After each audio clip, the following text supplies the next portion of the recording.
Chris Eubank Jr. has given an interview with Fight Hype today in which he's discussing several things, but mainly the one I want to talk about here is his thoughts on Billy Joe Saunders.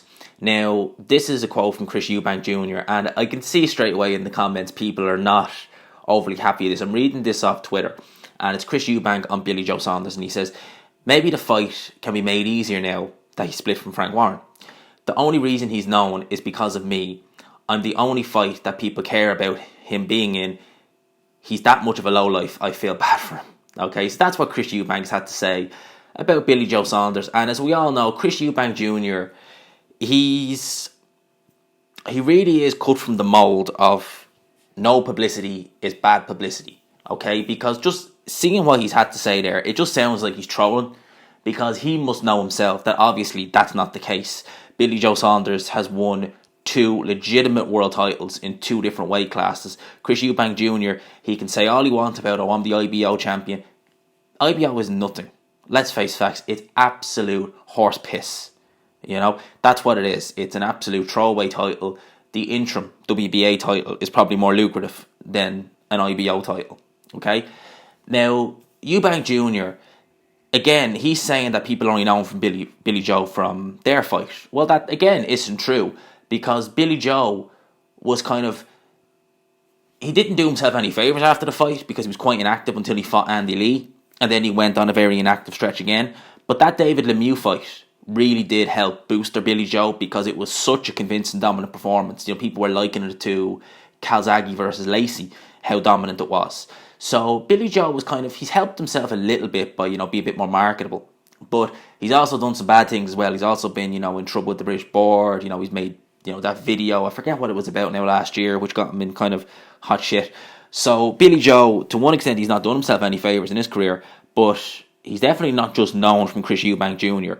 Chris Eubank Jr., realistically, you could argue that he's really known for 2 reasons. One, from his dad, obviously, for his issues with the Golovkin fight, which we all know about, because that's how Kell Brook ended up fighting Golovkin, and for his losses, because Eubank Jr. is the classic case of, well, I'm not saying he's necessarily a hype job, but he's the classic case of when hype jobs get exposed. That's what people love to show the videos of, because they see him in his fight with Billy Joe getting, outboxed, and then they show him coming back, up and coming, fighting guys here and there, like Arthur Abraham, and then getting, again, beaten comprehensively by George Groves.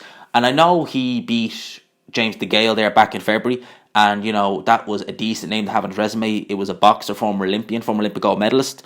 But I made so many videos in the lead up to that fight, adamant that Eubank Jr. was going to win that fight on points. Because I said, James DeGale, he's just finished. His timing is gone, his reflexes have gone, everything's gone. And in the fight, it was exactly that. Everything was gone. James DeGale had nothing left in that fight, and he made it easier for Eubank Jr. to win that fight because he was closing the distance for himself, lunging in with all his shots. His timing was that bad. So Eubank Jr., he really is one of them characters where it's almost like, who does he want to piss off next? Because the Eubanks have, rubbed promoters up the wrong way. Eddie Hearn, I'm sure he would be willing to work with them again. I know Frank Warren probably wouldn't, so it probably does make the Eubank Jr. rematch more likely. But, the Eubanks, where are they? We're not seeing much from ITV or Al Heyman in the UK. He fought once in February against DeGale, and, we heard talk of John Ryder, but we haven't heard anything since. When is he back in the ring?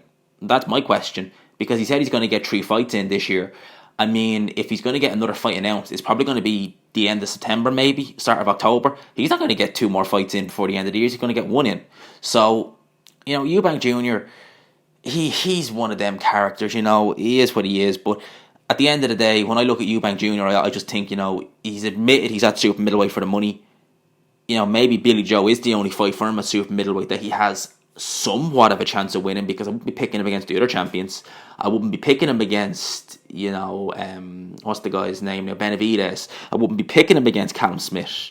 I wouldn't be picking him against Canelo. And you go down the weight division below, well, I wouldn't be picking him against any of the champions down there either. I wouldn't pick him against Andre. I wouldn't pick him against Canelo. I wouldn't pick him against the Ravyachenko Golovkin winner, etc., etc. So Eubank Jr., I think he's trying to stay relevant, because where else is there for him to go other than a Billy Joe rematch? Because if he wants a world title, a legit world title, he needs to fight Billy Joe. That's probably more likely at super middleweight, because the only way he's going to get a legit world title, in my opinion. And even then, I'd be making Billy Joe favourite in that fight. Then you look at middleweight, and I'm not picking him against any of them guys. So Eubank Jr., he's, he likes to talk, but for all his flaws in the ring, because he's not exactly the best boxer in the world, for all the trash talking he does, Eubank Jr. is a millionaire. He is a multi-millionaire. He's never won a world title. Has he had? He's had one world title shot his whole career, and he's made more money than most world champions. Seriously, you look at some world champions out there; they've not made the kind of money that Eubank Jr.'s made. So, even though Eubank Jr. can be annoying, he can rub people up the wrong way. Made videos about it. He's managed well, and he's definitely made some good money. So, he's a Marmite character. I think there are people out there who like him, and there are other people out there who hate him. Me, I like seeing him fight. But as a person, he definitely isn't my cup of tea. But as a fighter, I like seeing him fight. He's not exactly the most skilled fighter in the world. But, he does the job. He does the job. So anyway, hope you enjoyed this video. If you did, leave a like, subscribe for new. And as always, I will talk to you after.